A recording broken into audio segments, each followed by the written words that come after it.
Are you ready to get serious about your weight loss journey? Tried crash and burn calorie restriction? Considering the invasive strategy of GLP-1 injections like Ozempic? Slow down and consider a safer, easier, and long-lasting solution. Golo is clinically proven to work without the dangerous side effects of injections and fad diets. Golo's release helps your body combat the stress of dieting while controlling cravings and hunger. Minimize muscle loss and feel better with Golo. Just take one Golo Release supplement with each meal and follow the Golo for Life plan. It's an effective and affordable plan to lose weight for good. There are no insurance hoops to jump through, no prescription needed, just sensible, effective weight loss and a healthier lifestyle on your terms. Get started on a healthier, happier, and more energetic you at Golo.com. 5 million people have already discovered a better way to lose weight. Join them and go to Golo.com. That's GOLO.com today. And good morning. Welcome to another edition of the Northland Sports Page. It's Brian Prudhomme. It's Dave Cook. It is Saturday. Of course, if you were listening last night, you were used to this tandem already. We were together on Friday. We are back again. Good morning, Dave Cook. How are you, sir? Good morning, Brian. Pretty well this morning. How are you? Doing well, doing well. What do you say we do a football game today? Because we did it last night. We might as well do it again. Sounds like fun, and it kind of looks like we're prepped for it. We're dressed in school colors. It's homecoming at Scholastica, and yeah, should be fun. They're playing the Scots of Macalester. They are. So Macalester comes to town for a 1 p.m. kickoff. We will talk to Mike Heffernan, the head coach at St. Scholastica, later today because it feels like it's been a good month since they've been home because it almost has. Yeah, 100%, and it's nice to be back in the saddle. Thank you to Brian Tim. The last time they were here, I was in Denver, and he did a great job, I hear, and now he's kept the seat warm. I'm going to dive back in, and I'm excited to see the boys. Absolutely. So it should be fun at St. Scholastica later on today. Of course, no radio for that game. Dave and I will be in different roles. Dave will do public address. I will do webcast play-by-play, but last night we were together doing some play-by-play in color for a very colorful win for the Hermantown Hawks. Yeah, Hermantown looked good last night. It's like, often you can see a game like that, Brian, and you can pick out 3 or 4 kids. That kid was great. This kid was great. Which we tried to in a postgame, and we went, we could pick 40 if we really wanted. Right. We had Celine was the guy, right? Right. And then Grant Johnson played a whale of a game. And after that, everybody was just really good. Like, everybody was really good. And it was you couldn't pick a third star because they had defensive backs making plays. Their line looked great, offensively and defensively. Linebackers were making plays. Wide receivers were making catches, and shot looked fine. And we could have, who we could have picked if he wouldn't have missed that field goal. Your buddy, Bodie Medill. We could have picked your buddy, Medill. Bodie. That could catch on. I felt bad for saying, it's nice that Hermantown plays for 7 and everybody else plays for 6, and then he went and clanked a field goal. But, the good news is you said that about 17 times, and he only missed one. So all that's year okay. long, I say it. And that'll happen when Hermantown puts up 56. They beat Duluth East last night 56-12. 7-4A is very much up for grabs because, a bit of a shocker last night, Grand Rapids has a number of kids that play the sport. Grand Rapids has a number of talented kids that play the sport. Proved it last night. They bumped off North Branch, who had beaten everybody put in front of them in that section. Yeah, no, I think that's going to do one of two things. It's either going to bring North Branch down, or they're going to, like I've told you in the past, when we went as far as we went my senior year, we went that far because we lost to St. Francis in the last game of the year. And it was like, if you don't play your game, you can get beat by anybody. So North Branch is either now human, right, or they've just got their system just got shocked, and here we go. And you will probably see an angry North Branch team next week because you will see them, because you will cover that game when North Branch pays a visit to Duluth East. I'll be there as well, but I'll be on public address. You and Greg Grell will handle things, the Vikings and the Greyhounds. I think that it's kind of weird that we're switching roles at the high school game. Well, that happens when you come to Duluth East, though. That is not a first. You've done radio, true. And I've done public address. That does happen. That's very true. It's a little bit, or let's say a lot of bit, like when I do a hockey game in Marshall. Very fact. All right, so let's talk about East for a second, because I think that there were some good things we saw. I think their quarterback, their throwing quarterback, he played pretty well. I thought that the running back, Lewis, played very well. Like, there's a kid that you just, when you see him on the field, you don't think much. And then you look down at the scorebook, and it's 13 carries, 100-plus yards. And you remember, he made that cut. He got into that hole. He's not like lightning fast like Sleen or Taymans. He gets caught from behind, but he's always, 6 yards, 8 yards, 10 yards, 4 yards. It's never got blown up in the backfield. Right. He's a nice little running back. He is a nice running back. He's a senior getting his first taste of varsity action. He's certainly making the most of it.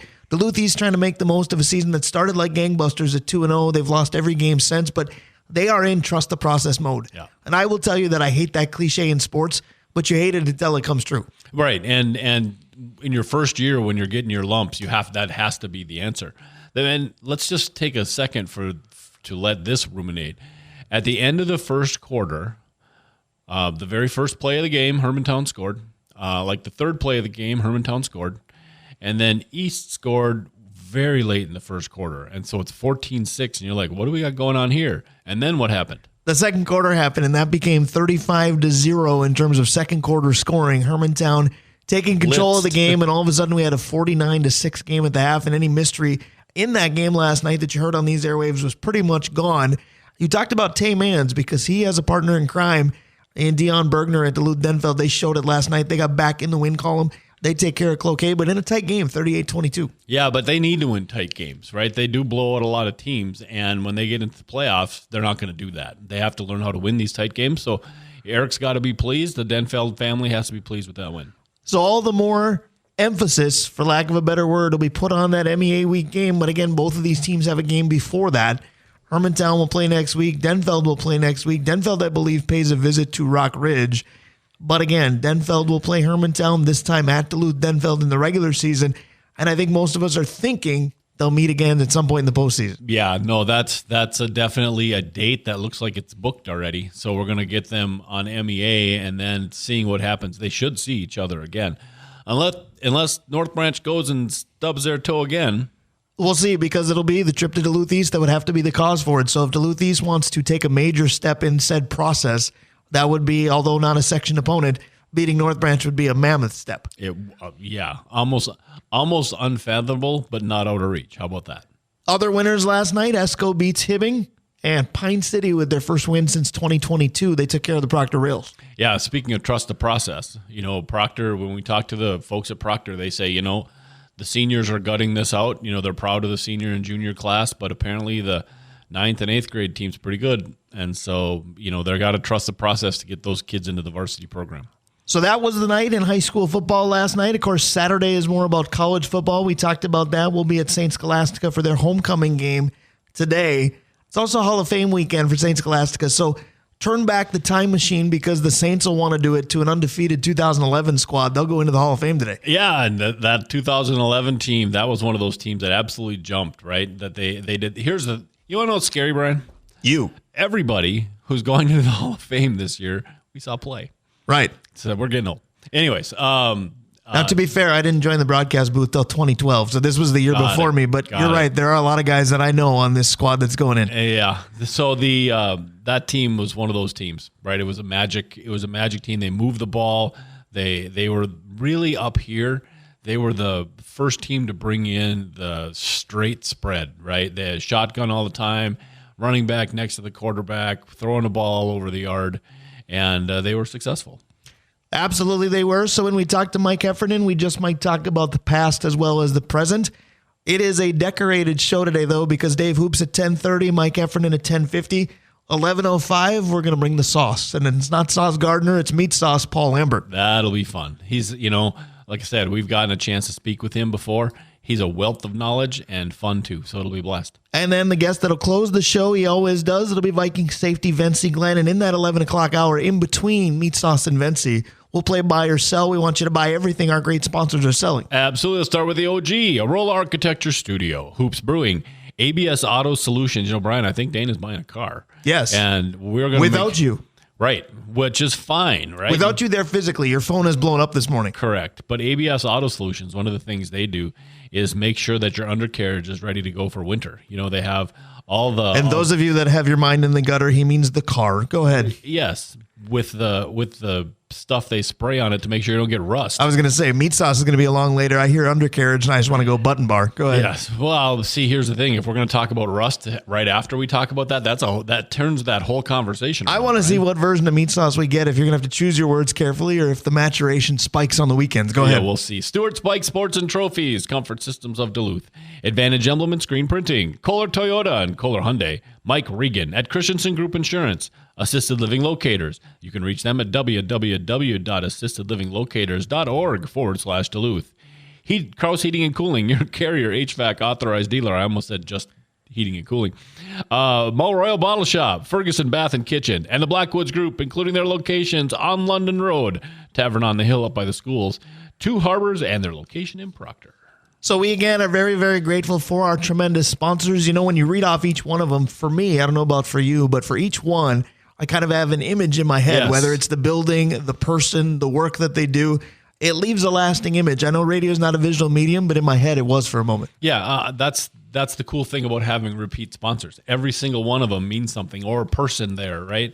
You know, the time you've been there and what the impact was. You know, when we wear Harbor Monster stuff, you know, you think of advantage. I've been known to do that. Yeah. So last night you were all bedazzled. I was monstered out at Hermantown as they beat Duluth East again, 56-12 last night. Monster effort for Mike Zagelmeyer and company. Image of Blackwoods. For me, I mentioned at the close of the broadcast last night that last night was my anniversary. Yes. And my wife is a saint. Speaking of Scholastica, she's not academically, but she is a saint in the sense that she let me go and do a game on my anniversary. But my image of Blackwoods, that is where I met my wife. She wasn't my wife at the time, but crashing her birthday party, smartest crash I ever made. Yeah, no, right. I mean, every so often you make a decision in life and you live to either proud of it or regret it. And in this case, that's one of those decisions that's come back in flowers. I was going to say, that's where every once in a while I get one right. And you mentioned flowers. How'd you know what I got her for my anniversary yesterday? Well, I can promise. The old standby. I can promise you at my house, if I get flowers for the anniversary, Dana's going to throw them away and say, what are you doing spending money on something that's dead already? I thought maybe if she liked gardening, she's got new mulch, just prettier mulch. I could got her river rocks. There you go. Like she put river rocks around our house last weekend. She got 50 bags of river rocks. And it's like, and because I can't walk downhill right now, right, with the knee, she's hauling river rock downstairs. And I said, look at you, you're all ripped now, right? She goes, no, I'm just old and tired. I like that. That's some good imagery right there. Dana all jacked and Dana mad at you. I can picture both of those. Both of those, yeah. We're going to talk a little bit about imagery today in the world of sports, because radio is not a visual medium, but I like to make it one once in a while. And quite frankly, where I got this idea was a couple of obviously sad losses in the sports world this week, because the same day, Dikembe Mutombo and Pete Rose passed away. And when I think of both of them, instantaneously there's a picture in my head. Yeah, Pete Rose, airborne, diving into a base. You can just see the fire and wonkiness in his eyes. Well, and Dikembe, there's a couple, because right away you sent me the finger wag, and that's, you know, everybody's go-to when it comes to Dikembe. But for me, it was that first NBA 8 seed over a 1 seed, and Dikembe on the ground in the lane in Seattle, just holding the ball in disbelief. Yep. No, and that's one of those final games. If you haven't seen it, you should go onto YouTube's and take a look at that. But yeah, those two really defined, because especially Rose came into his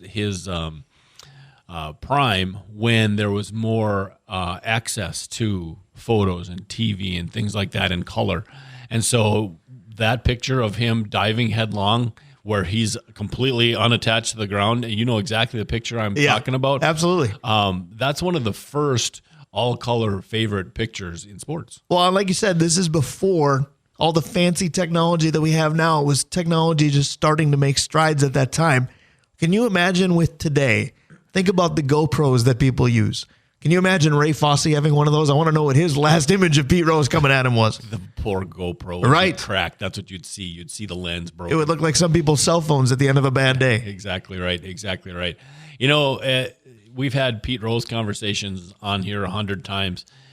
And off the air, it's trickled into the afterwards, if you will. If we did a power hour like the Power Trip did, it would be the Pete Rose hour. Yeah, and you know my stance on Pete Rose, but at the end of the day, during his time with Cincinnati, he was a different animal. Like he played baseball like a strong safety, and he was one of the straws that stirred that big red machine. So it's a shame we lost him. And Mutombo, I guess, and you had to tell me that he was even sick. I didn't know that. But I was going to say, until the death was announced, I didn't know either. So, you know, to each their own on the public nature or lack thereof with an illness, but Dikembe Mutombo, I had no idea. Yeah, me either. And he was one of the first huge centers. You know, Olajuwon was big, all those guys were big, but Mutombo was a different size. Like, he was a big man, and just defense for a long time. And towards the end of his career, he started to play a little bit of offense, and he's in the Hall for a reason. Like, he's that guy. I was going to say he played for a number of teams, but again, I continually picture the Denver over Seattle 8-1, and it got us thinking, what do you picture? What is the image that pops into your head when you talk about certain sports? And not only will this be a fun banter or conversation, I think what was fun is when we were coming up with this, because we said, well, wait a minute. Are you talking about a picture, like a still shot, a snapshot, or are you talking about a play that kind of video-wise plays over in your head? Yep. And when we talked about this, maybe it was a cop-out, but the answer we came up with was yes. So where do we want to start? Because I don't think we're going to list, well, this is bar none the best. I think it's going to be pick a sport, and we're going to have to be careful because we've only got 14 minutes, but the conversation should just flow. All right, so I'm going to start with the one that if we were going to pick one picture, it's probably this one, and it's Ali over Frazier after he knocked him out. It's a black and white, and he's got, you can just see the fist and the triumph, and for a generation, right, that's the picture. I agree with that, and it was interesting because I thought we'd probably go sport by sport, but then the first couple that we came up with weren't either of the four majors, because you had said that, and I had said, well, what about the Olympic medal podium with the Olympians with the fist in the air? And now even when you talked about boxing with Ali, I think about there's a certain age group and it's a grotesque image, but it's the ear in the mouth. Yep. Evander losing a lobe to Mike Tyson is an image as well. And really, that's the end of Mike Tyson's career, right? Because he went from... Well, unless you have TikTok now, because he's everywhere. He went from frightening boxer to goofball that bit an ear. Right, and if you're into pro wrestling at all, about 3 years ago, two wrestlers, Ricochet and then the Paul kid, the younger brother of the boxer, they from the top rope on both sides of the ring met in the center of about 18 feet in the air and crashed into each other, and that picture at Impact is amazing. So the best part of that whole dissertation by Dave is for most sports, if he's not sure who he's talking about, he'll kind of look at me and describe, and I can get there for him. He's looking at me for help with pro wrestling, and I'm going, dude, I watch movies too, but that's all I can do for you. What about racing? Is it Dale Earnhardt when he went up against the wall? Like, it's not a positive image, but it's one that's seared, right? It probably Indelibly is. seared. Yeah. But there's a picture from an F1 race sometime in the 70s where the picture was taken perfectly and the car is completely upside down, and you can see the driver's head and the roll bar, about to impact the ground. And the roll bar, he was fine and everything, but the picture is absolutely perfect timed. So what about for the four majors? Because we talked about baseball with the Rose slide, but we talked about it because Pete passed away this week. I don't know if for baseball, if that's the first thing that you picture for the sport. But again, is it a picture or a play? If somebody says, tell me about baseball and why you love it, I know we'd go deep into the weeds as to why we love it. But if you go, well, picture this, what do you say? Jeter's play on the wrong side of first base to make the throw against the A's to win, Game 6, where he made that ridiculous play, or Reggie Jackson's third home run in the 3 in 77, Carlton Fisk's waving. For me, it's the Carlton Fisk wave. When you asked me about this, the very first picture that I saw in my head was Roger Clemens on the mound with the glove up, so all you could see is his eyes staring into the catcher, which always was super intimidating to me. Well, when you bring him up, and this is kind of the swan song era of his career, but when you bring him up, the first thing I picture is the at-bat against Mike Piazza, where the bat shatters, comes back to the mound, and Clemens throws it back at him. Yeah, Dana looked at that once, and she goes, he's on steroids. And I said, how do you know? Roid rage. That's what that was. And speaking of that, I don't love the steroid era of players, but I picture Barry Bonds hitting a home run and on the follow-through just drops his bat and both hands are in the air. That's an image that lasts with me forever. 100%. Well, but then Joey Bat's home run in Toronto to win that game as well. That's the first bat flip, and everybody else said, well, that looks fun. I'm going to try that as well. Yep. But if you want to talk home runs, let's be honest, because I was either very young or not around because I don't remember the year, and I apologize. Somebody will tell me right away. I actually don't think I was around. But it's when Henry Aaron sets the record. Mm-hmm. Because what I picture is him rounding third, and I have no idea who these people are, but there are two members of the crowd that finish running the bases with him. And I'll be honest, judge me accordingly for society today. And I think about, if anything like that happened today, do you know how many bells and whistles would be going off, or how hard those people would get tackled? Yep. But instead, it's a lasting image of Henry Aaron rounding third with Joe Public and Ms. Public along with him rounding third base. Yeah, no, that's actually a great one. The one that is lighter, because most of our stuff with this is kind of aggressive, frankly, is Ozzie doing backflips on his way out to the field.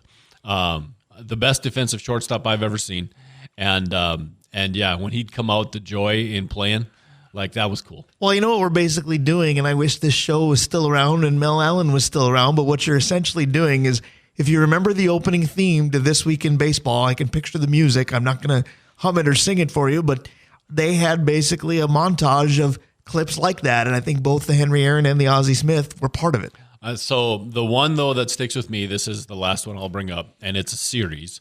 It was the A's playing Toronto back in the day, and Ricky Henderson was walked on first base, stole second on the first pitch, stole third on the second pitch, and apparently Toronto said, well, we're not going to let him beat us, so we're just going to put him on. And stole second, stole third in 3 pitches, and was just like, all right, well, Ricky beat you anyway. I was going to say, he went ahead and went third base, but also went third person, because that's how Ricky talked. Of course, that was back in the good old days when the Yankees weren't even in the playoffs most of the time. This was Ricky in Oakland. And you mentioned Toronto, and I'm going to bring up one more. Now, my favorite World Series home run is obviously Kirby in Game 6. But you want to talk about lasting images. How about Joe Carter off of Wild Thing Mitch Williams winning the World Series with it? I don't know that you'll see a more elated rounding of the bases in general. No, I 100% agree. You know what we're forgetting? Bill Buckner. Yeah. We've focused on the positive. Good for us as Minnesota sports fans when we normally do the opposite. But most of the images is a happy moment for somebody. Yeah, it's 5-hole on Bill Buckner for sure. It's Buckner. It's the home run off the forehead of Jose Canseco, which is just endearing memory to me. He's back to the fence. Oh, I was going to say, we could do a whole different cliche if you want, filled with negative moments that go in your head as well. We should switch sports. We'll be in baseball forever. We should. So go ahead. I'm going to let you Will Steger this again and guide the expedition. All right, we're going to go in the NFL. And because the very first thing when we said NFL that I pictured were Mike Singletary's eyes. And, I got really tired of that. And so maybe it was media that burned that in my head. But the very first thing, image football, Mike Singletary staring at somebody over the shoulder. So what that proves is, despite our 11-year age difference, either the media went with this for a long time or we watched a lot of the same games. Because I'm going to be honest with you, that was one of the first things that popped into my head as well. And the media made a huge deal out of it. But I'm going to stick with that position, and I might need you to tell me, well, which one of these was the first? Because what I think of is the middle linebacker with the blood spots on the thigh pad. And that could be Singletary. That could be Studwell. That could be Jack Lambert. That could be whomever. When somebody talks about football, and again, I'm kind of going with I said This Week in Baseball, this would be kind of the Sable family in the NFL films, but the opening shot was almost always blood on somebody's thigh pad. So it probably was Dick Butkus who did it first, but it might have been Ray Nitschke, because Nitschke is the one you see with the mud all over his face and all broken up.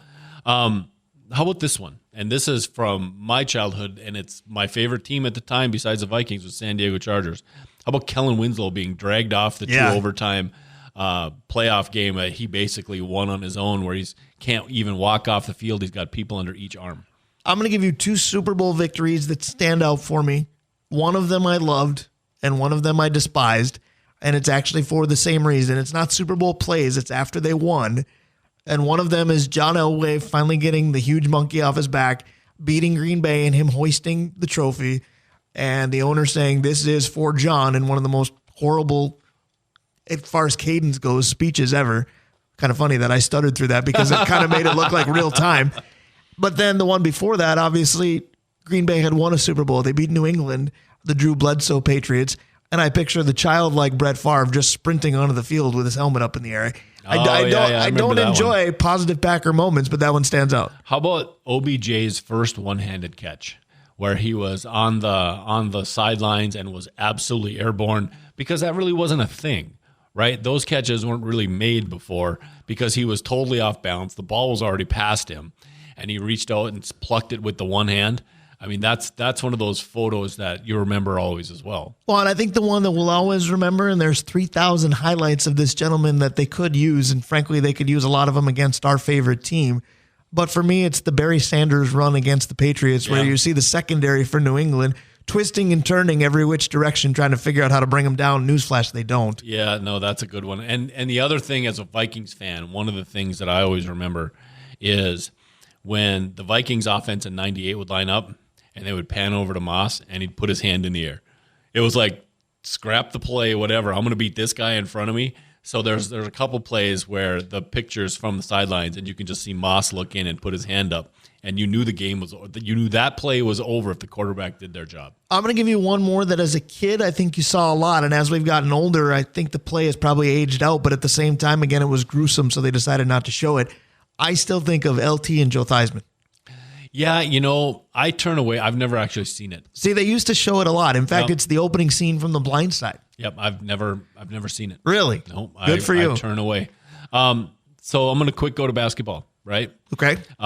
Which is good because we've got 4 minutes. Dwight Howard's Superman after the dunk contest, where he pulled his shirt apart and he had the free. So you see Cam Newton do that. Well, that was a replay of the basketball, Dwight Howard doing it. It's interesting that we both start with all-star festivity ideas because there's so many great plays in the NBA itself. In fact, Michael Jordan over Craig Elo might be one of my favorites. Michael Jordan with Brian Russell might be one of my favorites.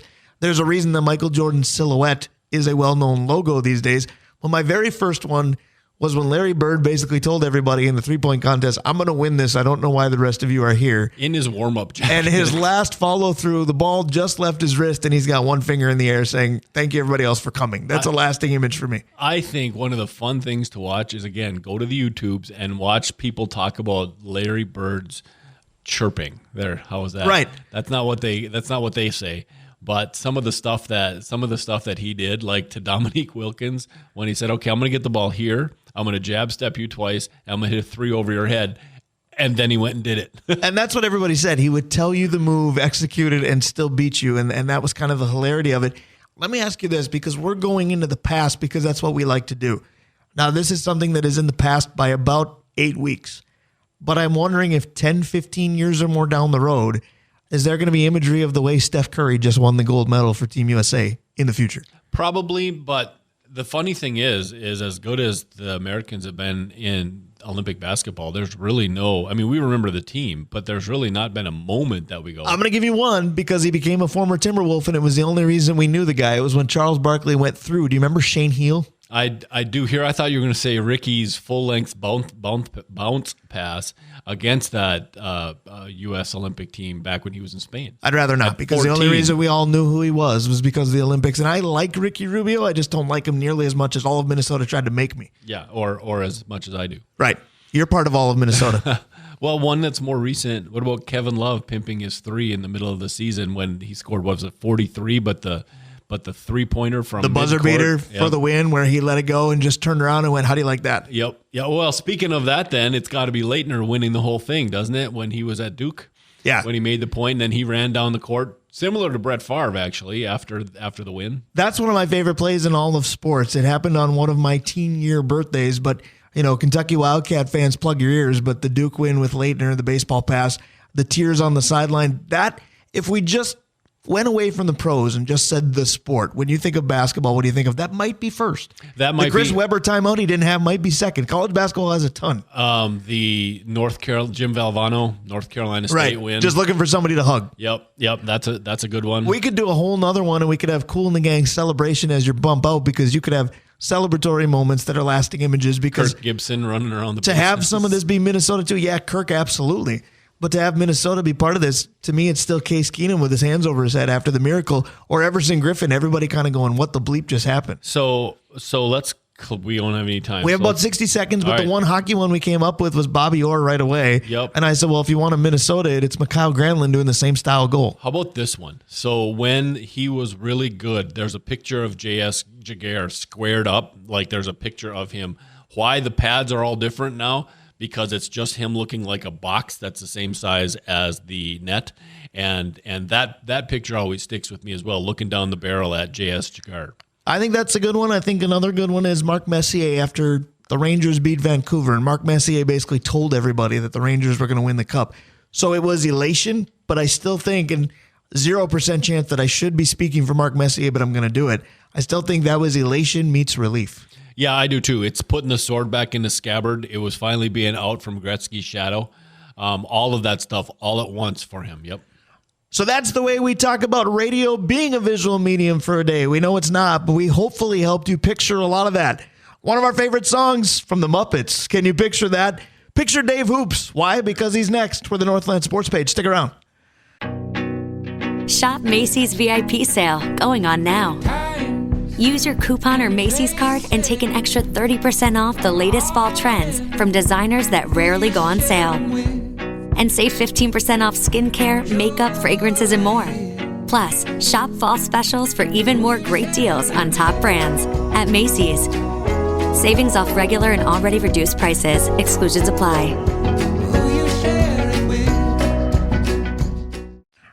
And we're back here on the Northland Sports Page. It's Brian Prudhomme. It's Dave Cook. We hope you're having a good day. Now, I know in baseball, that's when individual players get walk-up music.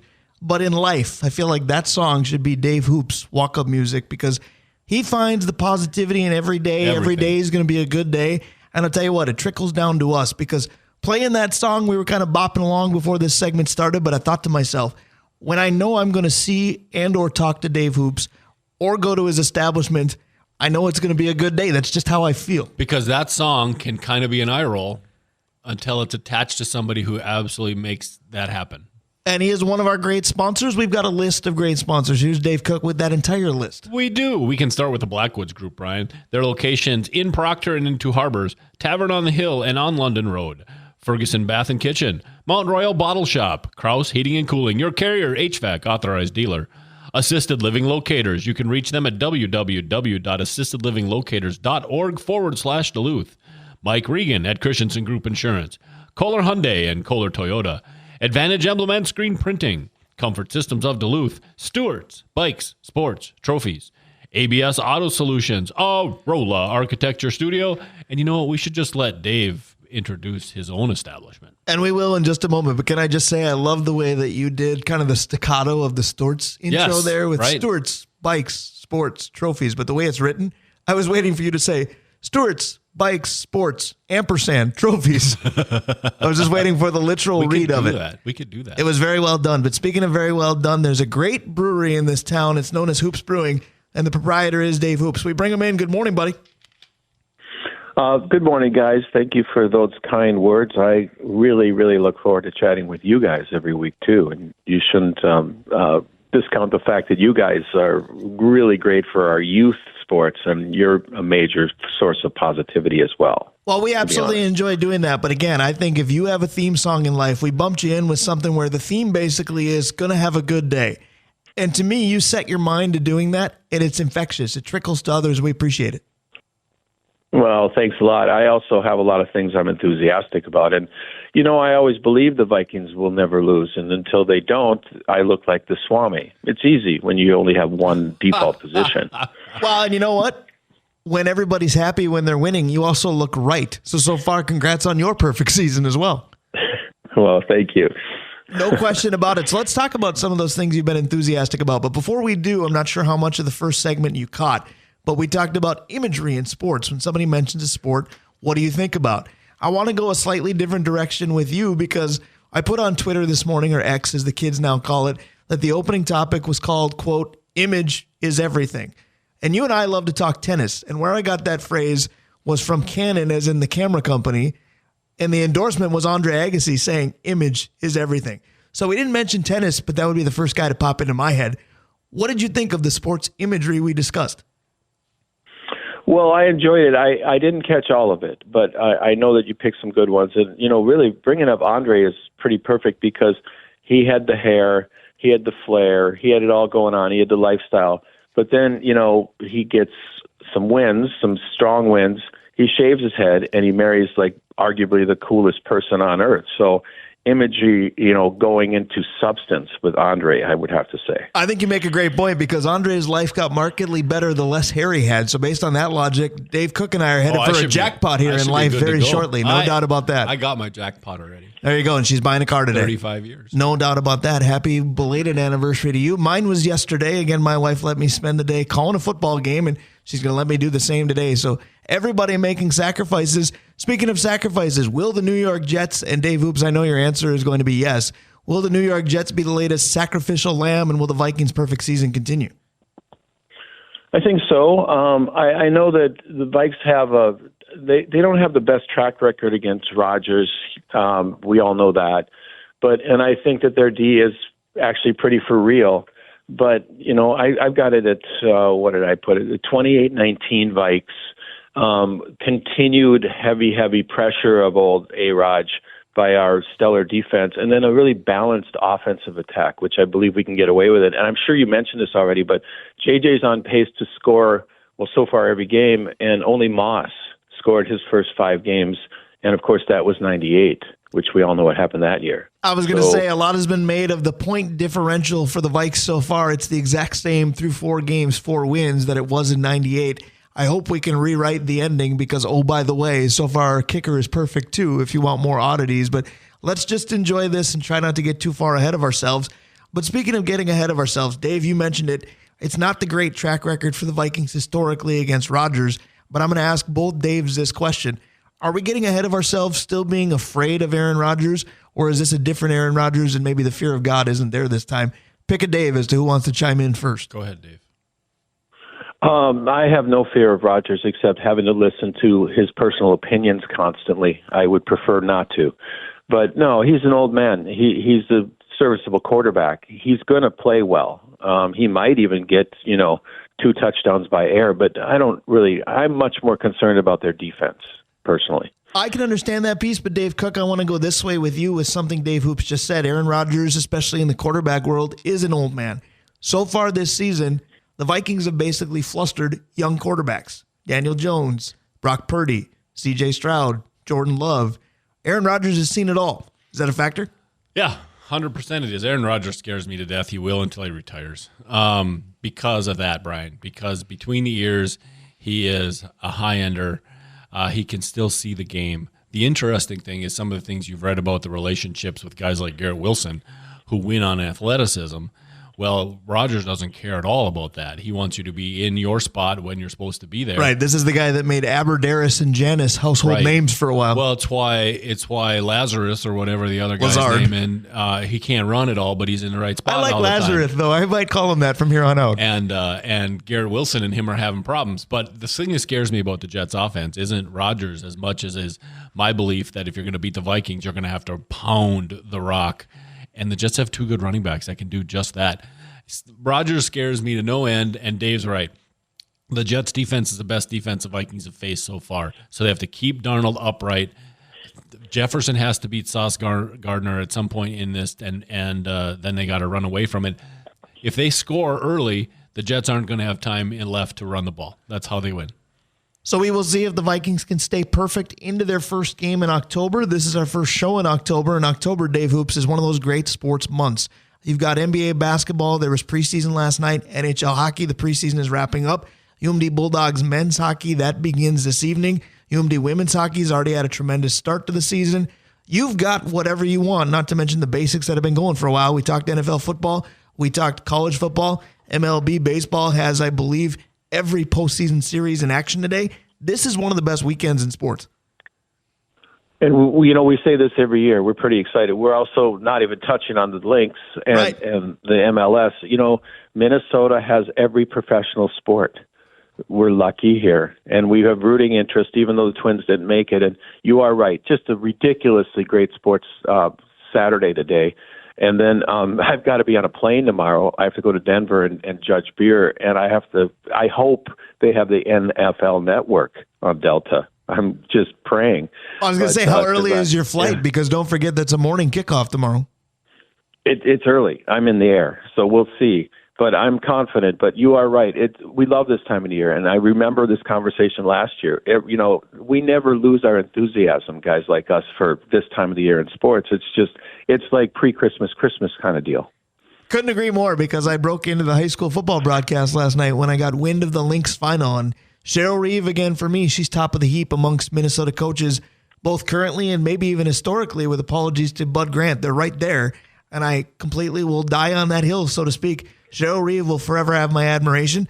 So will both of the Daves. And Dave Cook, for right now, he gets to go with his admirable questions that he gives us each week. Well, I want to just say something about Cheryl. How about her going after a player after game 1 loss? I thought that was pretty crazy. I don't think anybody questions her motives these days. All right, so Brian, we had this conversation for just a moment last night. So last week, the Wolves shocked the world and traded Karl Anthony Towns after the high school football game.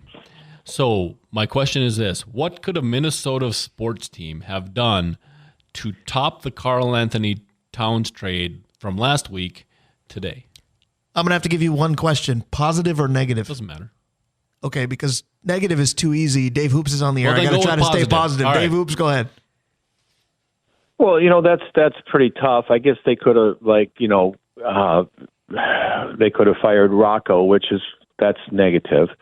There's always rumors like, okay, here, shock the world, trade unbelievably well-starting Sam Darnold for somebody like To Miami. Caden. For Murray or something just silly, to Miami. But I don't think anything like that would happen. But I think that's about the only thing. I wasn't shocked about that Cat trade. You guys weren't either. We all saw it coming. I was kind of pleased about who we got, and the jury is far, far out on that. But I still feel pretty good about it. Timing was dumbfounding. Yeah, that's the shock value. The timing of basically a week before the season or more like an hour before the season. So again, Dave Hoops is right. Negative responses would have been too easy because you talked about maybe posing this question when we were together last night. And I immediately went to, well, somebody from the Vikes is going to pull a hammy getting off the plane. And then all of a sudden they're not playing tomorrow morning. But I don't even want to speak that into existence. So I'm going to go with what I think would have been positive news, but I don't want to be too elaborate with this because it's going to come up later in buy or sell. I think what a Minnesota team could have done, and it's a little more regional as far as the whole nation is concerned, but I think Minnesota would have cared. I think you would have announced a mammoth extension somehow for Kirill last night. Yeah, that could have been good. You know what crossed my mind when we had this conversation is, the Raiders are trying to get rid of Devontae Adams. Right. And, boy, 3 deep, huh? That would have been interesting. That was the one that came to mind. I would have said, Brian, we're going to interrupt this football game. Sure sounds like Devontae might be involved in one of those two teams playing in London tomorrow, but hint, I don't think it's going to be us. All right, so the second question is non-sports related. So I've been at a couple of restaurants over the past month that some have been when you walk in the door, you're like, this is going to be fun. And there's other ones you walk in and you're like, this isn't kind of what I bargained for. Gentlemen, what makes a restaurant appetizing? Okay. Well, there's so many different levels. It could be your regular, your local, the place you always go, and so it's just like an old pair of shoes. But really, it is about the vibe when you walk in, and the greeting, and the people, and the feel that you get from the people on the floor. We live that at Hoops. I can't tell you how often people tell me how great our staff is there, and I agree. So it's all about how you make people feel. Now, it's pretty great to have wonderful food and to have good marketing and stuff, but you have to make people feel like they want to be there, just like we all want to be on this show. It's just a really nice feeling, and then from there, just deliver. Not that hard. I agree with a lot of that. How about that? My one question would be almost like music. What genre are you looking for? Because why are you there? Because, again, last night was my anniversary. If I wasn't calling a football game, am I looking for a romantic, elegant dinner? Obviously, I'm going to go to a different place than if I'm going to watch the game tomorrow morning for the Vikes. But assuming option B, because judge me accordingly, that's a little more common in my life, I'm looking for what the lighting is like, how many TVs are on, what's the volume like of the TVs. I don't like to be the first person in an establishment. The lone exception is when we go to Hoops to open it, when we do a show. But I don't like to be first because then you don't get a feel for the vibe or the atmosphere because you're it. Yeah. I like walking in the middle going, holy cow, there's already a buzz and you can hear all the announcers and, all these good things that make quote unquote a sports venue in that sense. We got time for one more if you've got it. All right, I do. And I think this one's going to be pretty quick. All right, so Sam Darnold's come off to a great start. By the way, did you see that Sam Darnold's first 3 years of horrible and Lawrence's first 3 years at Jacksonville are almost identical? Win-loss, the whole thing. But if we've learned anything, please don't give Sam the Lawrence contract because Trevor and company, they are struggling. Go ahead. All right, Sam Darnold, 3 years ago, was just garbage. Guys, what do you see the biggest difference between Sam Darnold today and Sam Darnold in the past? You said it would be pretty quick. I'm going to go first. Kevin O'Connell. Dave Hoops, go ahead. Well, you're right, Brian. But what really he has the physical tools. The fact that he has the brain power, and he's gaining the confidence, and you can see it. And that is KOC 100%, but that's the team. That's the team. That's Jonesy just spewing about how great this locker room is. He has the brain power to enable him to have the confidence to act. Now he's going to have a downfall. Maybe tomorrow he throws a couple interceptions. Let's see how he handles it. Let's see if he can just keep on that attitude going forward. Speaking of attitude, we know yours is positive. We know you think the Vikes win. You said 28-19 earlier. I'll definitely take that. Got to talk about the brewery. Got to talk about Apple Ale. Got to talk about the weekend because I left for the show. My wife left the house simultaneously just about. She's headed to Apple Fest. This is a good Apple weekend for everybody. It is. So we have 6 authentic German beers on tap right now, and we have all day Oktoberfest with great German fare. 5:00 we have polka music. But importantly, the featured beers being Oktoberfest, which we're really proud of, and then our Apple Fest, which is fresh from Bayfield last week, and it tastes like apple pie. I highly recommend it, and it's going to be a good day there with all the sports, with the German theme all day, and of course we'll have the dogs on later. So it's going to be fun. Speaking of the dogs, does the first goal contest continue this year? It sure does. Just look for it. It'll be coming out on Twitter and on the internet. So just, pick your first score and win $25 gift card. Hard to go wrong with that goal. My first goal just about every Saturday is to talk to Dave Hoops and become more positive. Thanks for helping me establish that again today. Oh, thanks, guys. Have a really good day today. Thanks, Absolutely, Dave, you as well. Again, as a sports fan, it's almost impossible not to. Stick around. We talk to Mike Heffernan next. St. Scholastica home today. That's where we'll be this afternoon. Come on out to the Walt for a 1 p.m. kickoff. We talk to Mike Heffernan next. Stick around. Are you struggling to lose weight and keep it off? Tired of wasting time and money on starvation diets that lead to more frustration and stress? If there was a weight loss solution that could actually work for you, would you try it? Then head to Golo.com. I'm Steve. I lost 138 pounds in 9 months on Golo. I'm Amber. I've lost 128 pounds with Golo. If you're ready to take back control of your life, head to Golo.com now and see how Golo can work for you. That's Golo.com. My sleep is way better. My inflammation has gone way down. Golo saved my life. I was way overweight. That's what sent me down the path. I wanted to make sure and live for my kid. I have literally tried everything. I was on the verge of getting gastric bypass surgery, and I saw the Golo commercial, and it was the last thing I tried because it worked. Join over 2 million people who found a better way to lose weight with Golo. Your healthier and happier life begins at Golo.com. That's Golo.com. Again, Golo.com. Back here on the Northland Sports page, Brian Prudhomme, Dave Cook. I'm Blue. We both are in wardrobe today. There's a method to our madness. Tell everybody why. Big day today. 1 p.m. at the what's it called again? The stadium. I'm trying to get the Walt to catch on. The Walt. The artist formerly known as PSS. Everybody looks at me bad. PSS. Yeah. That's why I stopped there for a second. But today, 1 p.m. kickoff, homecoming for Scholastica. We're playing the Scots of Macalester. It's going to be nice to be back in the saddle, Brian, and homecoming should be fun. Speaking of back in the saddle, it's nice to get back to talking to the head coach, Mike Heffernan. Coach, good morning. Good morning. Thank you guys for having me. Always a pleasure. Speaking of always a pleasure, it's a pleasure to be at home. Does it feel like it's been forever since you have? Because looking at the calendar, it's been a few weeks. It feels like longer. Yeah, it always feels a little bit longer than what it is, but we're just excited to be back. That's all. So when you look at this conference game against Macalester, you see what in terms of concerns that they bring to the table? Not concerns, just things to be aware of. I think that they play with multiple quarterbacks, so their scheme in that sense, can throw a wrench in some things. But our guys have a really good grasp of what that is. Our players and our coaches, and number 8, their tailback is really talented. They've been relying on him a lot to get work done. Their offensive line does a really good job of getting on their blocks and staying on their blocks, so it's going to be a challenge for our defensive line. And then when it comes to offensively, they're very sound on defense. They're returning most of their starters. They're obviously coached well as a team, so we're excited for the competition. We're excited for game day. Now, Dave, when you listen to Coach Mike Heffernan there, he says not concerns, and I'll give him that as part of coach speak and the right thing to say, but when the first thing he mentions is that they use multiple quarterbacks, I'm going to tell you as the play-by-play guy, I'm suddenly concerned.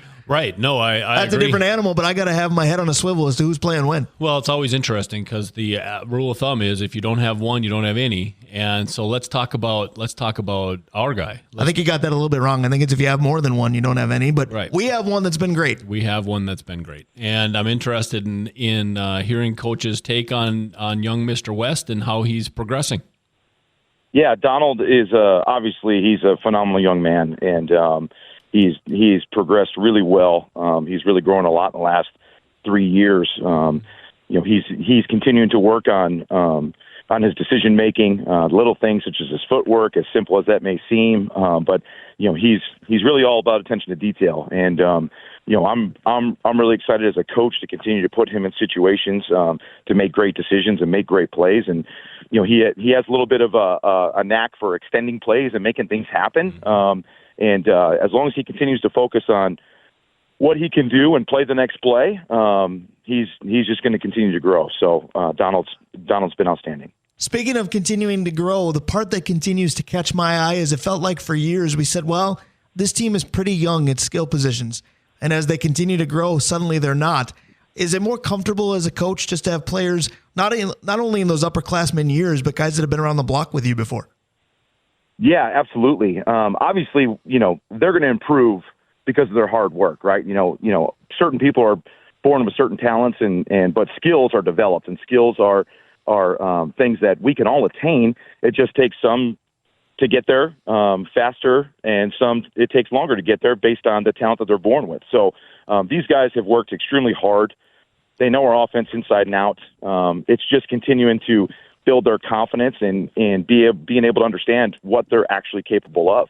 That's the biggest step, biggest hurdle, especially when you're starting a program over, which what we did. And Right. Now these guys are, we have our largest upperclassmen class. We have our largest senior group since before COVID with about 10 or 11.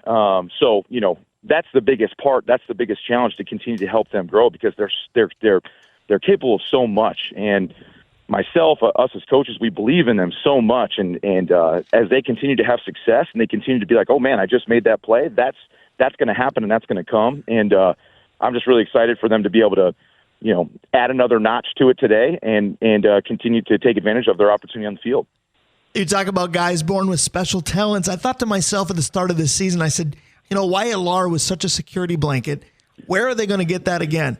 And it took about 3 plays into the first home game of the season for me to go, oh, wait a minute, Ricky Weber's still here. Talk about a kid with special talents.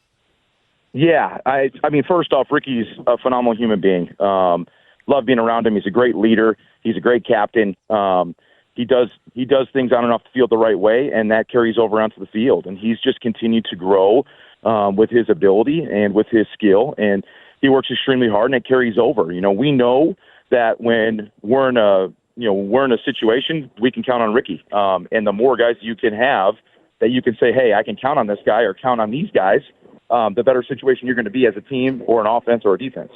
Hey, Coach, Brian and I have been doing high school games all season long. We've gotten to see some pretty good players. I have a question for you based on growth and from one step to another. Now, we all know the idea that, you got 22 players that play regularly in high school and 2 or 3 of them are going to play in college. What are the things that separate those kids that play? If you're talking to a group of high school kids, what sort of things are you telling them to focus on to get to the next level? I would say number one, first and foremost, doesn't matter where you're at it, as an institution or what level you're coaching, it's going to be integrity and character, because that's the first thing anybody anywhere asks. Who is this kid, right? Who is this young man that wants to take his game to the next level? All the tangible things, all the measurable things, those are on paper, right? You see that at camps, you see that at combines. You can take all those and get a huge stack, right? But the first thing that you're going to ask as a coach is, who is this person as a human being? Because everybody's different. Everybody has different situations. But the biggest thing is you want to make sure that this guy is respected in the locker room. And you get respect in the locker room by having love for your teammates and by doing everything that you possibly can to help your team, to be a guy that's known for being a part of something bigger than himself. And that's the first thing that I have ever asked. That's the first thing I've ever looked for, regardless of what level I've been coaching. And that's where it starts. I want to talk about, speaking of high school games that we've done, I want to talk about a local kid that is on your team. And I had him in high school doing public address. And back then he was a tight end. Came to this team, played some defensive end. Back to catching passes. Who is Simon Randorf? Simon Randorf is one of the most exciting players on our team. And I mean that as a teammate, as somebody in the classroom that has well over a 3.0 GPA, and somebody who has kind of turned into a little bit of a Swiss Army knife for us. I mean, obviously, you knew him in high school, extremely athletic. Right.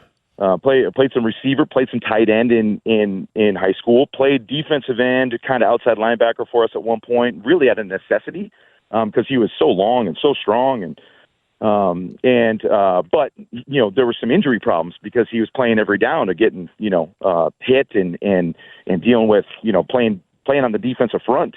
So where could we best utilize him and utilize his athletic ability and his skill? And we figured, well, let's move him outside and see if he still got it when it comes to catching the ball and running routes and things like that. And now he's turned into a little bit of a Swiss Army knife for us. So we're extremely lucky, extremely privileged to have Simon here. He's such a great young man.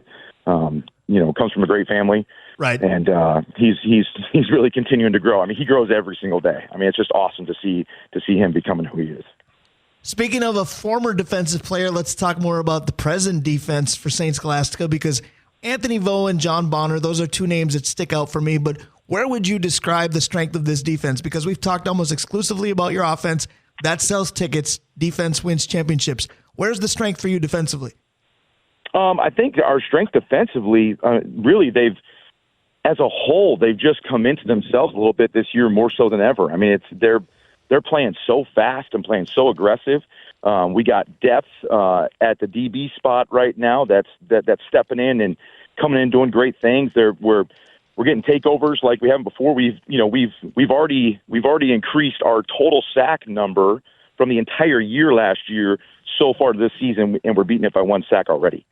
So to pinhole which group is the best or shining the most, I don't know if I could pick which one. The leadership of the defense is that linebacker core. The guys that you mentioned, because they're keeping everybody behind them in line, they're keeping everybody in front of them in line. But the defense as a whole, I just couldn't be more proud of. They just keep coming. They just keep fighting, and you see it on the field. You see them running around. You see them getting after it, and as a whole, they're doing an incredible job. Speaking of seeing it on the field, 1:00 today, Macalester CSS, as we talked to Mike Heffernan. Just 2 hours now before game time. Dave Cook, you get the last question. I got to hustle here, Brian. Right. Coach, I'd love to talk about Aiden, the greatest closer in Scholastica baseball history, but instead, let's talk about the greatest football team. You had a little bit of involvement in that 2011 team that's going into the Hall of Fame today. What do you got to say? One of the best experiences of my life, just from Coach Carlson to the coaches that I worked with to all of my teammates, or all the guys in the team. I mean, literally, we're teammates now going into the Hall of Fame together. But they were just such an incredible group. They were so willing to sacrifice so much in what they've done for the institution and what they've done for the community. I mean, to think that St. Scholastica's very first football team ever went undefeated, won a conference championship, and got the first automatic qualifier for the conference is unbelievable. I'm not sure if any other conference or team in the country has ever done that before. So kudos to Coach Carlson, the leader of that team, his team, and all of us that were able to put a hand in it. I mean, I'm just so fortunate to be a part of it. Absolutely good times. Talking about one of the teams of the past, the 2011 squad will be part of Hall of Fame weekend this weekend. Great team of the past. We're certainly hoping to see a great team of the present in St. Scholastica this afternoon. Coach, again, less than 2 hours now before kickoff. Thank you for taking the time. We always appreciate a conversation. Yep. Thanks, Coach. Yep. You bet, guys. We'll see you soon. Absolutely you will, because Dave Cook will be on his way. He's actually going to shortchange the show, but he's going to be here for the top of the second hour. It's time to bring the sauce. Not Sauce Gardner, but Meat Sauce, Paul Lambert. He comes your way next. Hour number 2 featuring Meat Sauce, Buy or Sell, and Vincie Glenn. Sounds like a winner. Stick around. We'll be right back. Most tax pros leave a message.